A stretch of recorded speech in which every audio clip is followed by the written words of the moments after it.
So I think the easiest way and the most cost-effective way to get your CPE credit. Hey guys, what is up? Welcome back to my channel. So today we're going to be talking about everyone's favorite thing after becoming a licensed CPA, and that is getting CPE credits. Just kidding, it's not everyone's favorite. So after you pass the CPA exams and you get your CPA license, that is actually not it. You have to get your CPE credits every single year in order to maintain your CPA license. And what CPE stands for is Continuing Professional Education. The amount of CPE credits you're required to get per year will depend on state. Every state has their own requirements in terms of what counts as CPE, what doesn't count as CPE, and how many credits you need to get. Here in New York, you have to get 40 CPE credits a year to maintain your CPA license. And out of those 40, you have to do 4 credits of ethics every 3 years. So I actually did my 4 credits of ethics this year, so that means I don't have to do it again until 2026. But there's another option in New York where you only need to get 24 CPE credits in order to maintain your CPA license, but those 24 credits have to be in one subject area. So I think that means all 24 credits need to be either in tax or audit or financial reporting. But if you want to get CPE credits in a bunch of different fields, so if you want to combine financial reporting and auditing or taxes or professional development, statistics, anything like that, if you want to get credits in all those areas and have them count towards your CPE that year, then you will need to get 40 credits per year.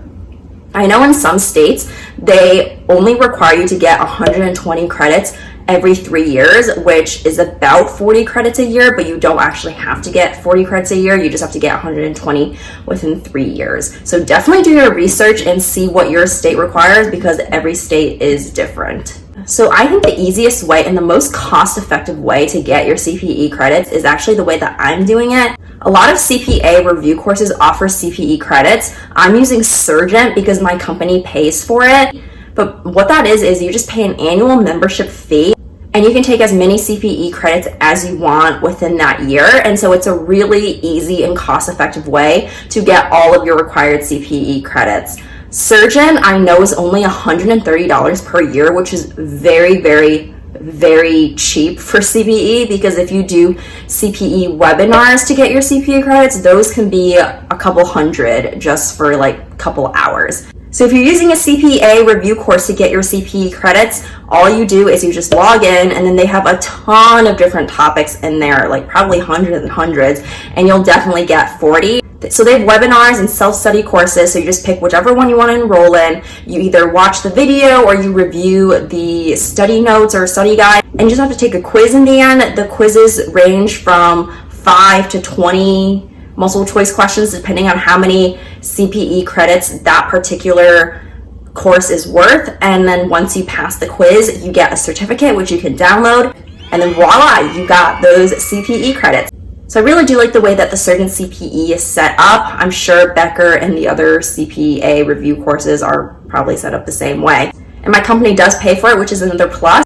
But if your company isn't paying for it, I think $130 to about $200 per year to fulfill your CPE requirement is pretty reasonable. So I know other ways you can get your CPE credits is by attending conferences. They are pretty expensive. I don't know exactly how much they cost, but I know they are very, very pricey. And I think the good thing about attending conferences is you can network and meet a lot of people, and you can fulfill a lot of your CPE requirement for that year just by going to a conference. But again, it is very, very pricey, and I don't recommend you go that route unless your company is paying for it. When I was researching the different ways you can fulfill your CPE requirements in New York, I also saw that you can get CPE credits by teaching classes. But I think it said you can only get a maximum of half of your credits through teaching classes. I didn't really look into it because I knew that that wasn't the way that I was going to get my CPE credits. But if that is something that is offered in your state and that's something that you're interested in, if you happen to be an adjunct professor or a TA, you might be able to fulfill CPE requirements that way also. So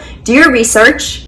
I also know that the Big Four offers free webinars throughout the year, and so if you're interested in that, you can also do that too. I looked it up before, but I didn't end up wanting to do that, so I didn't do that.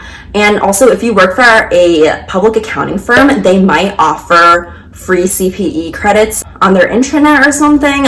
I know for me, when I was in public accounting, I know that they had free CPE credits that you can get through the firm, but I'm not sure if they offered enough credits to fulfill your CPE requirement, but at least you get some of it for free if that's something that you're interested in doing. All right, you guys, that is it for this video. Thank you so much for watching. I hope I gave you some idea on how to get your CPE credits to maintain your CPA license. I got licensed last year, March of 2022, and so I didn't have to get any credits for the rest of that year, so I am starting my CPE this year in 2023, and I will be having to dealing with CPE credits for the rest of my career as long as I want to put those letters CPA behind my name. If you like this video, definitely subscribe, turn on the bell notification, give this video a like, and leave me a comment telling me how you're getting your CPE credits. All right, you guys, hope you have a great day or night whenever you're watching, and I will talk to you next time. Goodbye.